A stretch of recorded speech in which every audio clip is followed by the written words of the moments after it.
মধ্যহস্ত চক্র। ঠিক আছে, এই কিন্তু বলছিস না, কি বললাম আমি? বল,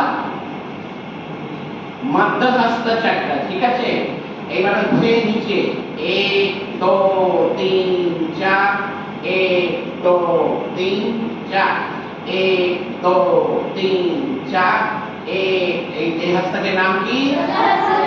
সলহস্ত চক্র। হয়ে গেল। তাহলে কি করে সব মনে রাখবি? মনে করে সবটা মনে রাখতে হবে, মনে না রাখলে কোনো ফল নেই। এবার 1 2 3 4, 1 2, এই হস্তকের নাম আলিঙ্গন। ঠিক আছে, এবার তা থে তা, আ থে তা, তা থে তা, আ থে তা, এই হস্তকের নাম অর্ধ আলিঙ্গন। ঠিক আছে, আচ্ছা এবার এইটা ধা দিন দিন দা ধা দিন, জোরে জোরে না দিন দিন না দে দিন দিন দা ধা।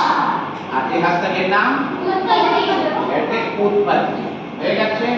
আচ্ছা এবার তুই বল, মুদ্রা কয় প্রকার, কি কি? বাহ, আচ্ছা তুই বল সংযুক্ত মুদ্রা কাকে বলে? শিগগিরই বল, এত ভাবলেই আমি বেকার। শিগগিরই বল, সংযুক্ত মুদ্রা কাকে বলে? কত বলে দিল সংযুক্ত মুদ্রা, অসংযুক্ত। বল।